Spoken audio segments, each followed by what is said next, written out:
Glory, glory, haleluya. Kalau hari ini Tuhan, kami dapat duduk kembali sehidangan dengan Tuhan.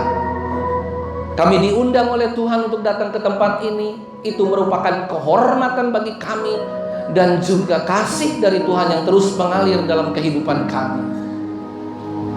Bapa, pagi hari yang indah ini Tuhan, kami izinkan hati kami izinkan roh kami Tuhan bersekutu dengan Tuhan, sehingga firman Tuhan yang turun atas kami bukan firman Tuhan yang biasa-biasa, tapi firman Tuhan yang akan menjadi rema dalam kehidupan kami. Oleh karena itu Bapa yang baik, biarlah urapi hamba-Mu Tuhan sebagai pembawa firman pada pagi hari ini. Urapi mulut, lidah, bibir hamba-Mu, hati hamba-Mu, serta pikiran hamba-Mu, dan apapun properti hamba-Mu yang ada di dalam tubuh hamba-Mu ini, sehingga yang berkata-kata bukan hamba-Mu lagi, tetapi Yesus Kristus yang boleh nampak dan beracara dengan heran dan luar biasa. Dan hari ini kami yakin dan percaya, yang sakit sudah disembuhkan, yang mempunyai beban berat sudah dilepaskan, bahkan yang tidak mempunyai pengharapan, Engkau beri pengharapan yang baru, karena pengharapan kami hanya Yesus Kristus, sumber pengharapan kami yang sejati. Terima kasih Bapa yang baik, berfirmanlah, kami akan duduk diam mendengarkan firman-Mu seperti telinga seorang murid dan hati seorang hamba. Seluruh umat Tuhan yang percaya dan akan diberkati Tuhan, kita katakan bersama-sama, amin. Shalom Bapak Ibu Saudara. Shalom, kita akan melanjutkan eksposisi terus ya di dalam pengajaran-pengajaran, dan hari ini kita akan membahas satu judul, yaitu tentang arti sebuah kehidupan, atau bagaimana kita hidup, arti kehidupan yang hakiki dalam kehidupan kekristenan. Oleh karena itu, izinkan kita melihat bersama-sama dalam Filipi pasal yang keempat, ayat yang ke-10 sampai yang ke-13 saja. Filipi pasal 4 ayat 10 sampai 13. Dan kalau Bapak Ibu Saudara sudah menjumpai, saya undang untuk bangkit berdiri. Filipi pasal 4 ayat 10 sampai 13 saja.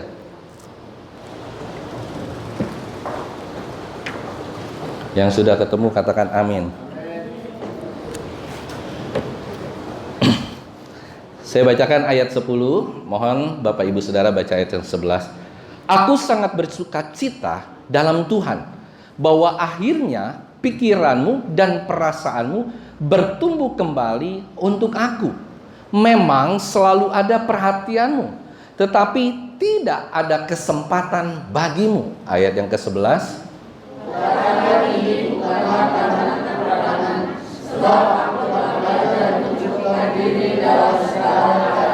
Aku tahu apa itu kekurangan, dan aku tahu apa itu kelimpahan. Dalam segala hal dan dalam segala perkara tidak ada sesuatu yang merupakan rahasia bagiku, baik dalam hal kenyang maupun dalam hal kelaparan, baik dalam hal kelimpahan maupun dalam hal kekurangan. Ayat 13 yuk kita baca bersama-sama. 1, 2, 3. Segala perkara dapat kutanggung di dalam Dia yang memberi kekuatan kepadaku. Tuhan Yesus memberkati. Silakan duduk. Bapak Ibu Saudara yang terkasih, kalau kita melihat hari-hari ini di dalam dunia ini sebenarnya sedang mengkondisikan kehidupan kita semua sebagai kehidupan yang semakin hari semakin hidupnya konsumeris atau konsum. Sering sekali itu terjadi di dalam kehidupan kita. Bagaimana kita tahu bahwa hidup kita nih hari-hari ini selalu konsumtif? Gampang, kalau kita ngelihat iklan, baik di TikTok kah, baik iklan di Facebook, Instagram, serta yang lain-lain, kita melihat bahwa berbagai macam iklan produk ini, gaya hidup yang terkenal dari orang yang terkenal itu sering kali disampaikan. Gaya hidup orang yang terkenal, kalau dia memakai satu produk, maka produk itu bisa membuat kulit kita menjadi putih. Nah, kita harus beli produk itu. Karena apa? Wah, jangan-jangan kita bisa menjadi putih. Produk kurusin badan, suntik perut, suntik wajah dan yang lainnya. Nah, itu juga akan membuat kita akhirnya datang ke dokter kulit, datang ke dokter-dokter kesehatan. Nah, itu adalah hasil daripada iklan, hasil daripada produk hidup yang konsumtif. Nah, disadari atau tidak disadari, akhirnya kita membentuk masyarakat nih hari-hari ini membentuk suatu konsep global tentang hidup yang bahagia. Hidup yang bahagia seperti apa? Kita bahagia kalau hidup kita banyak uang, ya apa ya? Kita bahagia kalau hidup kita kurus dan ramping seperti saya. Ada haleluya? Kita bahagia kalau wajah kita cantik. Ada amin? Kita bahagia kalau duit kita kantongnya tebal. Nah, ini Bapak Ibu Saudara, ini yang sekarang ini terjadi. Jadi ukuran kebahagiaan dunia yang saat ini dimiliki itu menjadi berubah sekali dengan konsep Alkitab yang dulunya Tuhan sedang pikirkan dan Tuhan sedang firmankan. Bahkan dulu sekali, kalau kita tahun-tahun berapa ya, 70 atau 80, angkatan babe gue atau angkatan bapak kita, itu ada satu lagu Kus Plus yang mengatakan apa? Hati senang walaupun punya uang. Oh, hati senang walaupun uangnya habis. Itu waktu zaman bujangan. Tapi setelah kita menikah, nggak punya uang, bisa Nah, itu Bapak Ibu Saudara yang ngomong, ya kan? Bukan saya. Saudara yang terkasih, inilah konsep hidup hari-hari ini. Sedangkan dulu Kus Plus mengatakan dengan sejujur-jujurnya, kita dulu bahagia, nggak punya uang aja kita bisa bahagia. Ada haleluya? Saya merasakan saat itu, kalaupun nggak punya uang, kita punya teman, kita masih bisa berbahagia. Kita masih bisa, halo bro, halo, kita nggak punya uang sama-sama, kita santai sama-sama. Tapi sekarang nggak bisa, saudara. Karena kenapa? Konsep kehidupan manusia, semakin teknologi itu semakin digulirkan, semakin berbahaya, khususnya bagi anak-anak muda. Nah, akibatnya Bapak Ibu Saudara, konsep seperti ini akhirnya kita menghindari kekurangan dan mengejar apa saudara? Kelimpahan atau harta. Kita kurangin kemiskinan, kita nggak mau ada kemiskinan, dan akhirnya kemiskinan maupun kelimpahan ini akhirnya sama-sama menjadi monster di dalam kehidupan kita yang sukar untuk kita taklukkan. Yang percaya katakan amin. Sukar untuk kita taklukkan. Ini adalah monster yang paling sukar. Kita takut kalau kita miskin. Kalau kita kelimpahan, kita merasa belum cukup untuk menyampai kelimpahan itu. Bapak Ibu Saudara, tidak mengagetkan. Ada kedua tegangan yang saling tarik-menarik dan tidak mengagetkan. Jika ada iman orang percaya seperti kita semua, termasuk saya, mungkin di tengah perjalanan iman kita jadi gugur karena hal-hal seperti ini. Bapak Ibu Saudara yang terkasih, apa yang disampaikan ini benar-benar penting. Dan banyak orang gagal mengambil pengalaman atau mengambil pelajaran bahwa ternyata hal yang terpenting itu bukan materi. Ada amin saudara? Ada orang yang bilang, kita bisa hidup tanpa uang, tetapi kita juga bisa mati kalau nggak punya uang. Saudara yang terkasih, inilah yang terjadi. Sehingga kekurangan dan kelimpahan ini merupakan memberikan godaan yang sama, yaitu harta sebagai berhala kita. Ada haleluya. Apa yang disampaikan Paulus di bagian ini berhubungan dengan pemberitaan atau pemberian yang dia terima dari jemaat di Filipi. Jadi rupa-rupanya begini. Paulus hari itu sedang dipenjara. Dia kebetulan hari itu nggak dipenjara di bawah tanah, tapi dia dipenjara di sebuah rumah tahanan. Dia lagi dipenjara di bawah di rumah tahanan. Dan Paulus ketika dia dipenjara, tangannya diborgol satu, yang satu lagi tangannya diborgol ke penjaga. Jadi kemana-mana Paulus pergi, termasuk ke toilet, Paulus akan membawa orang tersebut. Mau kencing kayak, mau buang air besar kayak, Paulus terus diiringi. Karena takut Paulus ini hilang. Nah saudara, Paulus mengucapkan terima kasih kepada jemaat yang ada di Filipi. Kalau kita baca judulnya, Bapak Ibu Saudara lihat, terima kasih atas pemberian jemaat. Jadi waktu itu kalau kita baca ya, balik mundur sedikit Filipi pasal 1 ayat 5, kita bisa melihat bahwa ternyata Paulus mengucap syukur kepada Allah. Kita lihat Filipi pasal 1 ayat 5. Aku mengucap syukur kepada Allahku karena persekutuanmu dalam berita Injil mulai dari hari ini, dari hari pertama sampai sekarang ini. Dia mengucap syukur karena pemberian. Dan hebatnya lagi kalau kita baca Filipi pasal 2 ayat 25. Filipi pasal 2 ayat 25 apa firman Tuhan katakan? Sementara itu kuanggap perlu mengirimkan siapa saudara?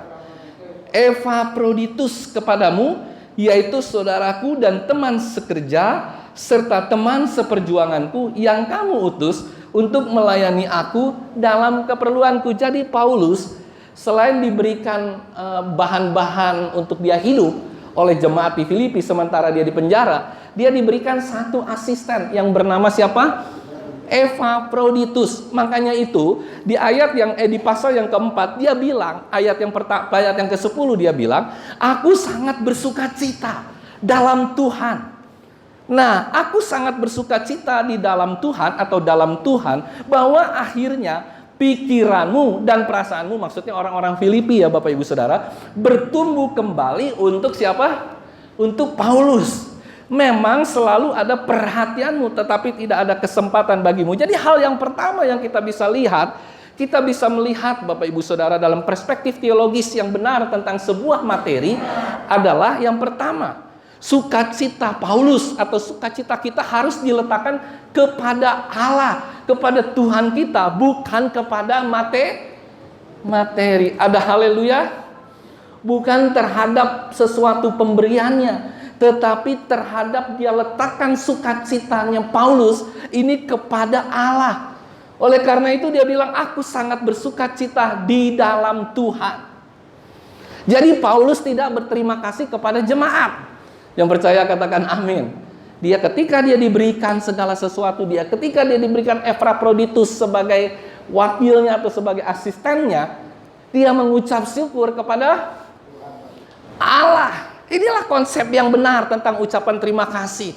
Aduh, terima kasih ya Tuhan, aku sangat bersukacita di dalam Tuhan. Paulus bisa saja memulai terima kasih ini untuk jemaat, tetapi dia tidak melakukan itu. Dia mengucap syukur. Pasal Filipi pasal pertama ayat 5 pun sama. Paulus mengucap syukur karena Tuhan. Persekutuan Injil ini karena Tuhan. Dan Paulus menyadari sepenuhnya, termasuk kita semua yang ada di sini, bahwa keluarga kita, pelayanan kita, pekerjaan kita, bisnis kita, usaha kita, yang membuat itu sukses semua siapa Bapak Ibu Saudara?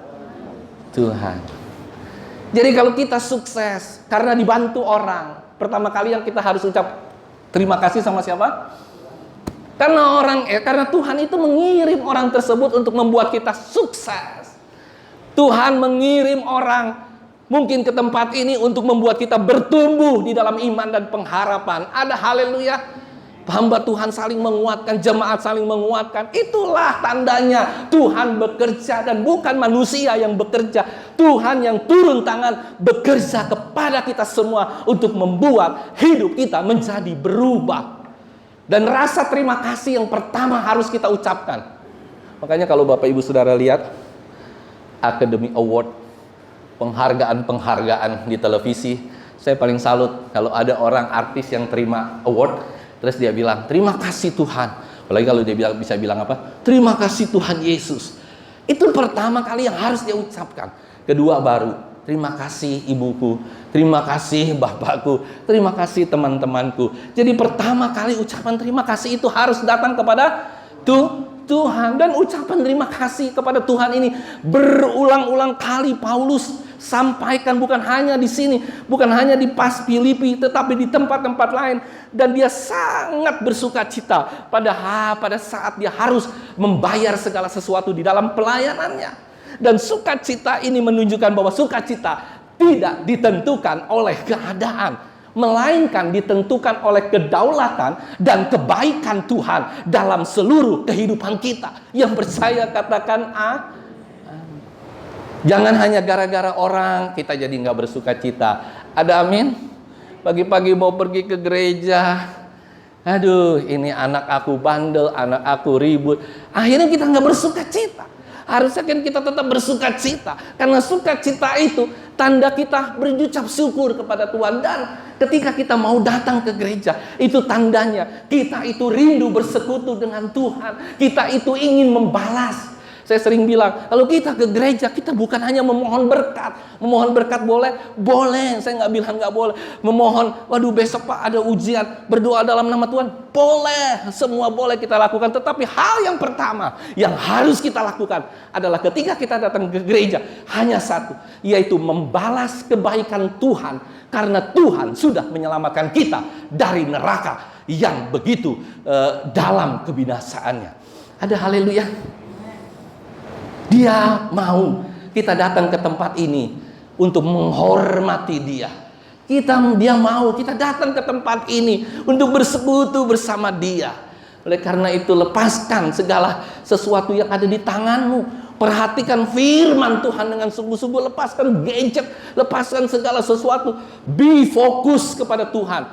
Karena yang berbicara di mimbar ini bukan saya, tetapi Tuhan yang mau berbicara kepada engkau pribadi lepas pribadi.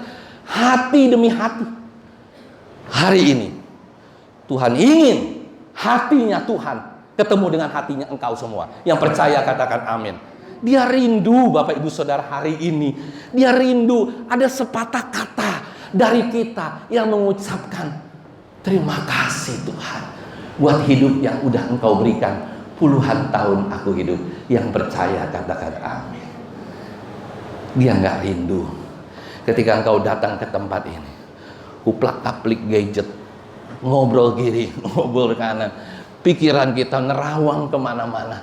Tadi dalam doa juga dibilang, tidak boleh menerawang kemana-mana. Pikiran kita harus fokus kepada ibadah yang hanya 2 jam. 2 jam saja. Bahkan beberapa saat saja Tuhan butuhkan kita untuk kita bisa mengucap syukur dan berterima kasih kepada Tuhan. Ini yang menjadi dasar kehidupan kita, untuk kita tidak tergoda akan hal-hal yang lain, untuk kita tidak tergoda.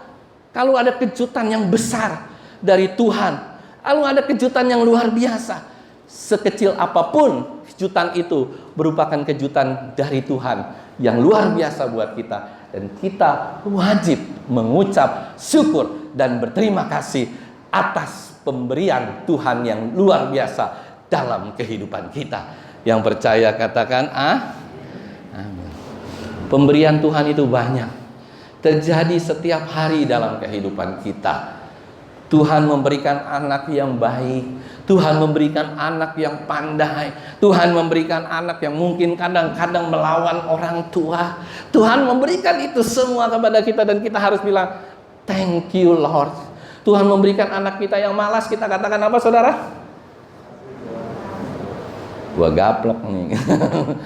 Tuhan kita bilang apa?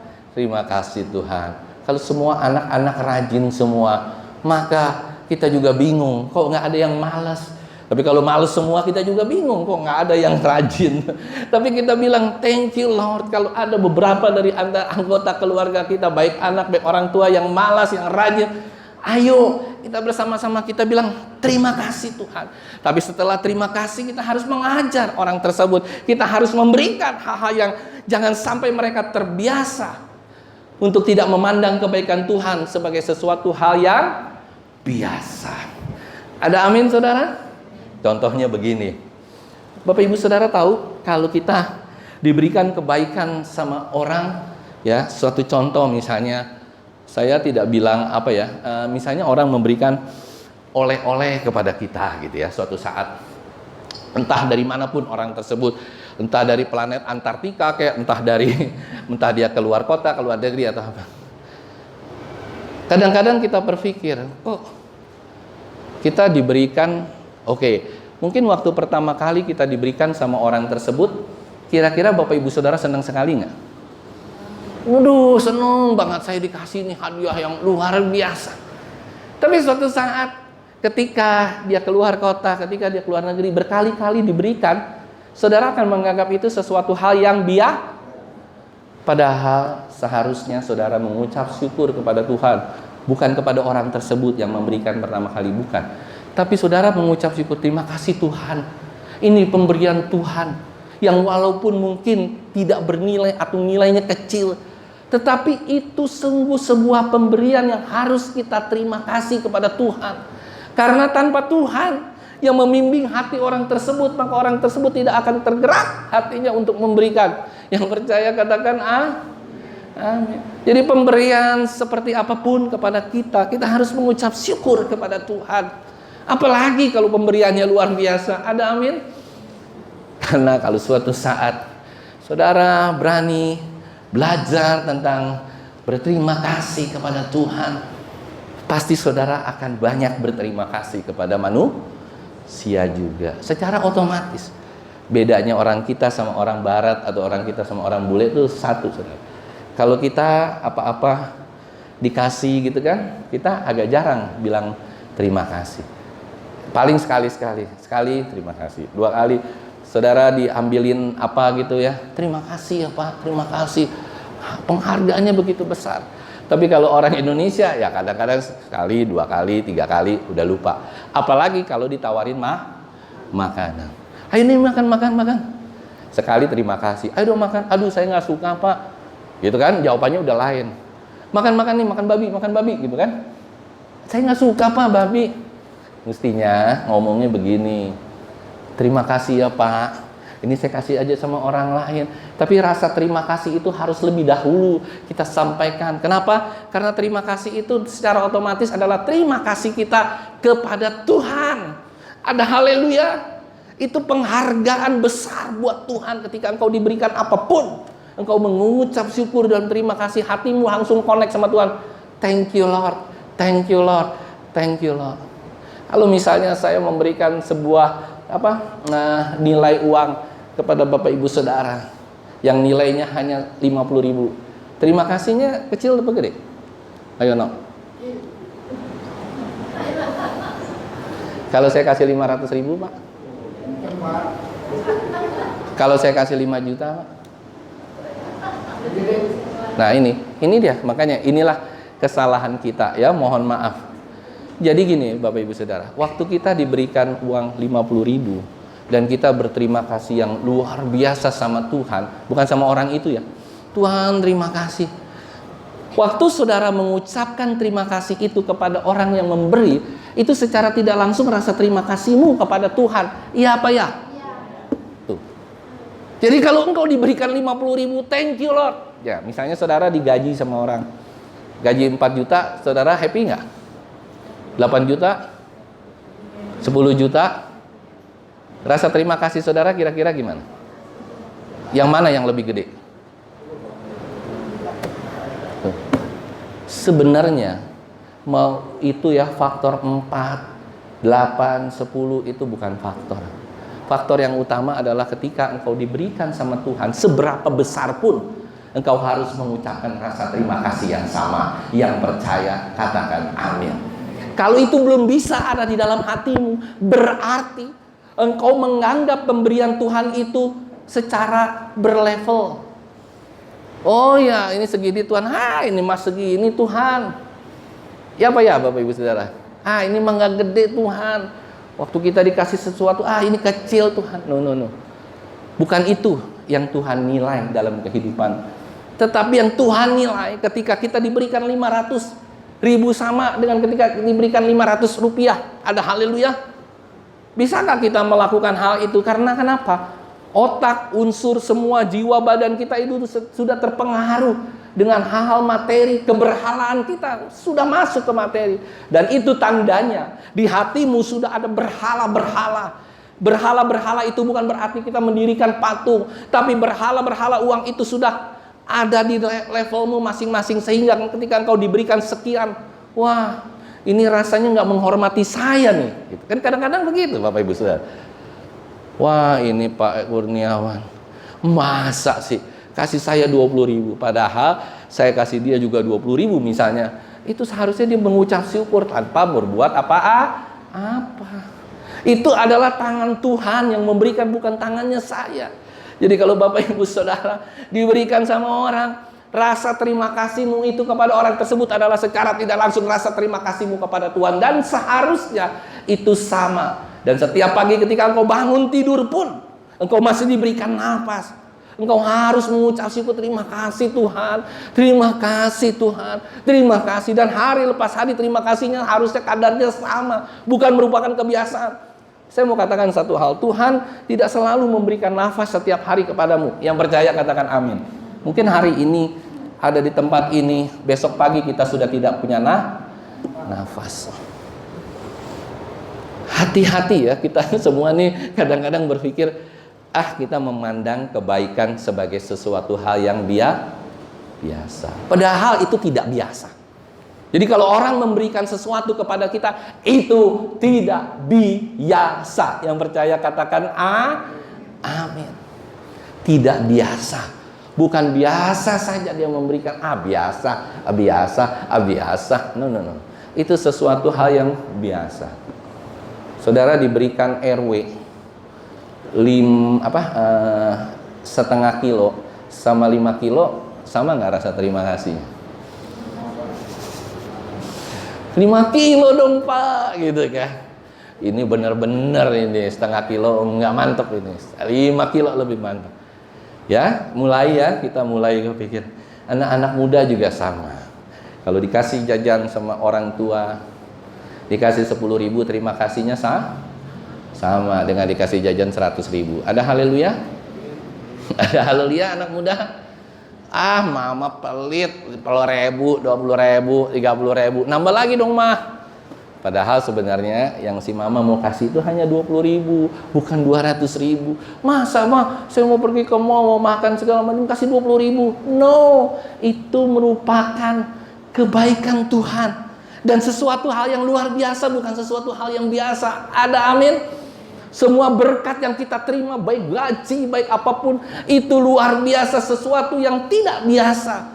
Saudara bisa bayangkan kalau suatu saat, ya misalnya saudara punya usaha apapun, suatu saat usaha itu mandek, tidak lagi bisa memberikan kita uang. Padahal pada biasanya akhir bulan, usaha itu menghasilkan uang, usaha apapun pasti menghasilkan uang. Tapi pada suatu saat usaha itu tidak menghasilkan uang, baru kita rasa, ternyata yang kemarin-kemarin itu bukan sesuatu yang rutin biasa. No, itu adalah berkat Tuhan yang luar biasa yang tidak dapat kita bandingkan dengan hal-hal yang biasa. Ada amin saudara? Itu yang harusnya kita mengerti benar-benar.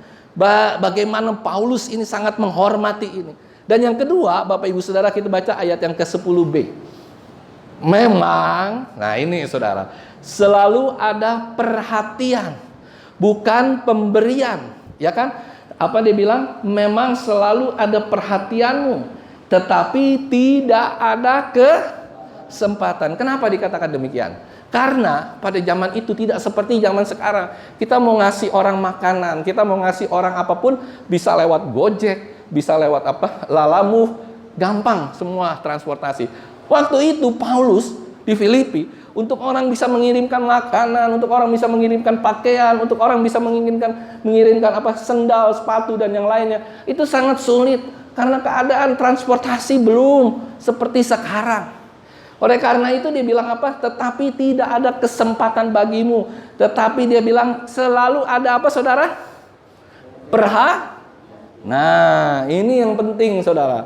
Jadi kalau kita diberikan sesuatu sama orang, itu jangan anggap enteng. Yang percaya katakan amin. Perhatian orang itu lebih besar dari segalanya. Yang percaya katakan amin. Kita itu diperhatikan, itu sudah puji Tuhan. Berarti secara tidak langsung kita juga diperhatikan oleh siapa? Oleh Allah. Dia menganggap kalau orang tidak perhatian, itu sangat-sangat menyakitkan. Sekarang saya mau tanya, waktu Bapak Ibu Saudara ulang tahun, bentar lagi saya ulang tahun nih ya, jangan lupa, ada haleluya? Jangan pura-pura nggak lihat gitu kan. Nah, jadi kalau orang ulang tahun, diperhatiin aja Bapak Ibu Saudara. Aduh Ibu Herlina, Ibu kan ulang tahunnya tanggal 5 Bu. Seneng nggak Bu? Seneng. Saya habis baca warta. Haleluya. Ada perhatian. Walaupun saya tidak mengasih kado, ya Bu ya. Mungkin 10 tahun saya kasih kado sekali ya Bu. Misalnya gitu. Tapi perhatiannya itu loh.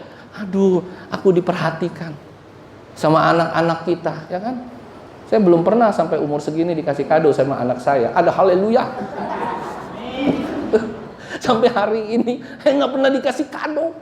Kalau saya dengar teman-teman saya nih kalau pada ngumpul gitu ya, bapak-bapak kayak ibu-ibu, dapat kado apa lu ulang tahun? Ini saya cuman pegang kuku saya aja. Waduh Tuhan, nasibnya bagus bener, nasibku buruk di rumah.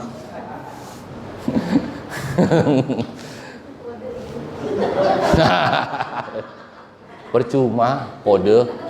Sudah 19 tahun aku khotbah di tempat ini, ya Pak Ridwan ya, nggak dikasih Pak Ridwan. Bayangin. Sepatu aja kagak pernah, dasi nggak pernah, celana dalam atau dalam nggak pernah, saudara.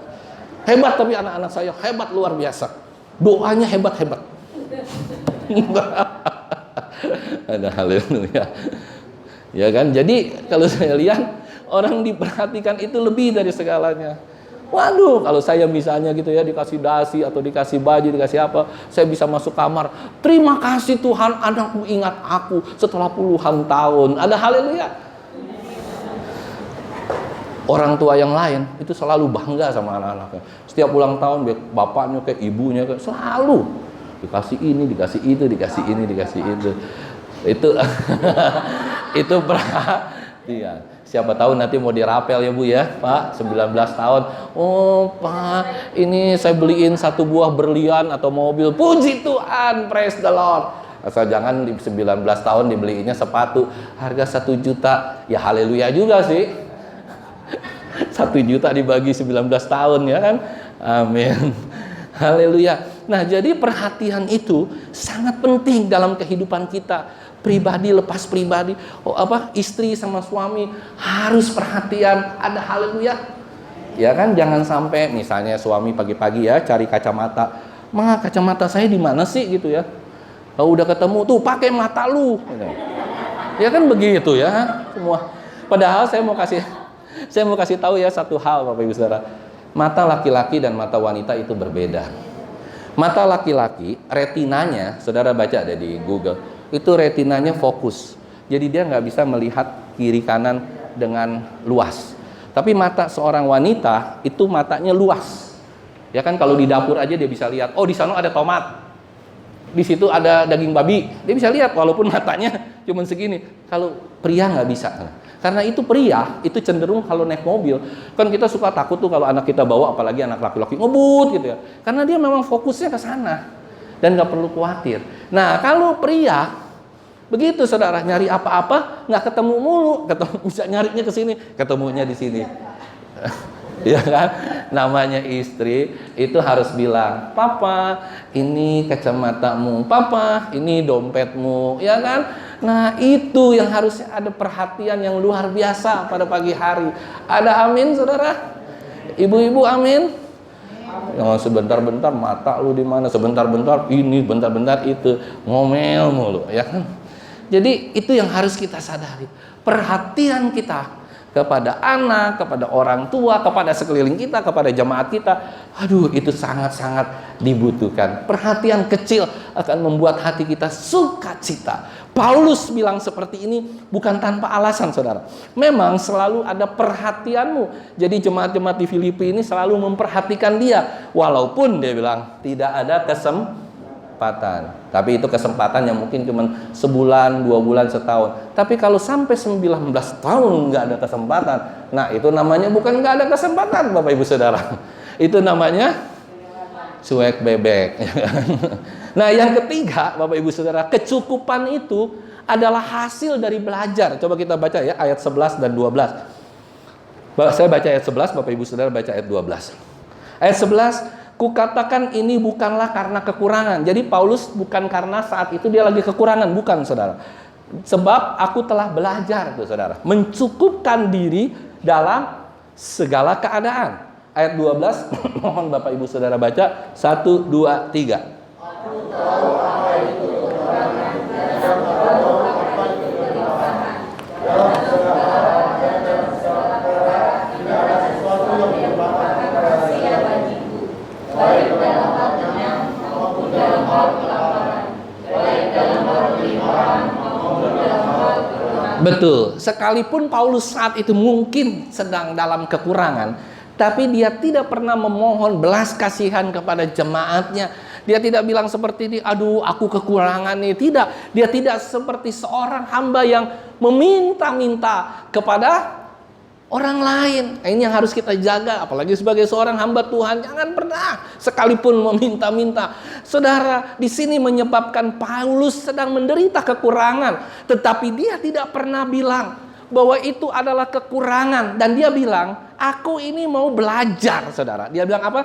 Kukatakan ini bukanlah karena kekurangan, tetapi sebab aku telah belajar mencukupkan diri dalam segala keadaan. Ada peribahasa Indonesia yang mengatakan lebih besar pasak dari... Kalau saudara gajinya 5 juta, belanjanya berapa Bu, Pak? 1 juta. Yang benar, 5 juta, motornya ada 5. Ya kan, gaji 5 juta, 10 juta, mobilnya ada 3. Ya kan, kredit semua sampai pusing. Kadang-kadang orang nggak belajar untuk ini nih. Apa dia bilang? Sebab aku telah belajar mencukupkan diri dalam segala keadaan. Ada beberapa orang yang sering jalan sama saya, baik hamba Tuhan kayak atau bukan hamba Tuhan, dia bilang begini, aduh Pak, saya pusing Pak, itu kredit saya banyak banget Pak setiap bulan, kredit ini, kredit itu, kredit mobil. Ya tiap hari, ya tiap bulan dia ngeluhnya hal yang sama, ngeluh lagi hal yang sama. Saya bilang, ini orang kenapa ya tidak belajar dari pengalaman? Ya kalau dia nggak sejahtera, nggak ada sukacita hanya gara-gara tukang kredit yang nagih, hanya gara-gara itu, kan lebih baik dia naik sepeda. Yang percaya katakan jangan lebih besar pasak daripada tiang. Jangan, saudara, jangan sampai kita akhirnya sukacita kita diambil sama tukang kredit, debt collector lah, segala macam. Nah ini yang harus kita banyak belajar. Aku mau belajar supaya aku tidak mau segala sesuatu itu berdasarkan atas keinginanku, tapi atas keperluanku. Saya salut, saudara. Ada banyak orang baik di tempat ini maupun di tempat lain itu kalau kemana-mana jarang, walaupun dia punya mobil atau apa, dia jarang pakai mobil. Tapi kalau dia perlu dia pakai. Atau memang dia mesti mengangkut banyak orang, ya dia pakai kendaraan. Tapi banyak orang yang sering kali kita lihat hari-hari ini, akhirnya mereka tidak selamat masuk ke dalam kerajaan surga hanya gara-gara kartu kredit, hanya gara-gara kredit mobil, hanya gara-gara kredit-kredit yang lainnya. Ada haleluya. Itu yang membuat dia tidak tahan dalam menghadapi kehidupan, stres hanya gara-gara hal tersebut. Kalau itu nggak bisa, ya kita lepaskan. Saya berapa kali, kalau saya udah nggak sanggup, ya saya jual mobil. Jual, nanti kalau ada berkat Tuhan, beli lagi. Jual lagi, beli lagi. Yang penting kita happy, yang penting kita sukacita. Jangan sampai sukacita kita hilang oleh karena hal tersebut. Karena saudara, kita harus belajar. Jangan kita mengeksploitasi kekurangan kita untuk memperoleh belas kasihan. Kuncinya untuk merasa cukup adalah belajar, saudara. Dan kita harus belajar untuk mencukupkan diri dari segala keadaan. Dan menariknya, Paulus ini tidak hanya menyinggung tentang merasa cukup dan kekurangan, tapi juga kelimpahan. Manusia itu begini, Bapak Ibu Saudara. Kalau manusia kurang, kita sering kali merasa takut besok makan apa, takut masa depan seperti apa. Itu hal yang kekurangan. Tapi kelimpahan juga sama, monster yang sama. Aduh, nggak cukup ya. Ya, tadinya punya sepeda kepengen naik motor. Motornya tadinya biasa saja, pengen motor yang baru. Tadinya 100 cc jadi maunya 125, maunya 150 cc. Gak lama lagi mobil 1600 cc pengen 2000 cc, 2500 terus, saudara. Nah itu yang namanya kita nggak belajar dari kecukupan. Dan kita harus berusaha mendapatkan materi sebanyak-banyaknya. Untuk apa, saudara? Untuk mengisi kekosongan jiwa kita. Ada haleluya. Nih saya kasih tahu satu hal, ya, satu prinsip hidup. Orang yang sering pamer, saya mau katakan orang yang sering pamer benda-benda. Kalau Bapak Ibu Saudara lihat ada orang artis yang selalu pamer apa namanya? Tasnya merek apa? Hermes, Christian Dior segala macam. Memegang gitu kan. Nah, sekarang saya mau tanya, ngapain dia beli tas sebegitu mahal padahal fungsinya sama? Untuk mengisi apa? Kekosongan jiwa. Orang yang ada Yesus Kristus, orang yang jiwanya sudah mantap, dia nggak peduli lagi pakai tas apa. Ya asal jangan jelek-jelek banget, saudara. Jangan yang tas perompang-ramping. Tapi tas beli di Mangga 2, di ITC Cempaka Mas, sudah cukup. Asal rapi. Ada haleluya. Nggak perlu branded. Arloji dan yang lainnya nggak perlu branded. Itu adalah untuk mengisi kekosongan jiwa kita. Isi terus. Makanya kalau Bapak Ibu Saudara lihat, ada orang-orang kaya yang salah kaprah terhadap ini. Dia isi lagi, dia beli mobil lagi, ini lagi, nggak puas lagi, nggak cukup lagi. Kapan mau cukup? Nggak akan, di dunia ini nggak akan pernah ada rasa cukup, saudara. Semuanya terus. Ini mau sampai, beli lagi, ini sampai beli lagi. Sampai akhirnya itu mengisi kekosongan jiwa kita. Oleh karena itu memalukan kalau anak-anak Tuhan seperti kita nih. Akhirnya kita juga isi juga kosong jiwa kita. Padahal kita sudah punya Yesus Kristus. Kalau kita punya Yesus Kristus, Bapak Ibu Saudara, segala sesuatu pasti Tuhan akan cukupkan. Ada amin, saudara? Penghargaan manusia terhadap manusia itu bukan karena hartanya. Dan sungguh sangat bukan memalukan ya, sungguh sangat menyedihkan kalau kita menghargai orang hanya karena hartanya. Kita harus menghargai manusia karena manusianya. Kalau kita hargai orang karena hartanya, maka kitanya nggak dihargain. Yang dihargain apa? Mobilnya, yang dihargain rumahnya, yang dihargain dompetnya, yang dihargain pakaiannya. Kitanya mana kita? Kita nggak dihargain sama sekali. Jadi sungguh menyedihkan kalau orang menghargai orang karena harta. Oleh karena itu, saya sering kali beritahu di tempat ini, ayo para jemaat, jangan memandang orang dari harta, tapi mandanglah dia dari orang yang sebenarnya, orang yang sesungguhnya. Kita layani, mau orang yang nggak punya uang, kayak mau orang yang punya uang, kayak mau orang kaya, kayak no. Karena yang dihargai itu benar-benar hartanya. Saya pernah berkali-kali. Kalau pergi ke hotel ya, mau meeting di Grand Hyatt atau apa, terus saya udah keburu-buru harus pakai valet kan. Kalau saya pakai mobil jelek, misalnya pakai Kijang atau apa gitu ya lama, saya pakai valet. Itu ngambil kuncinya kurang ajar, Pak Misra. Turun, ini kunci. Ya udah Pak, tinggal aja. Nanti saya bawa mobilnya. Saya sih biasa aja.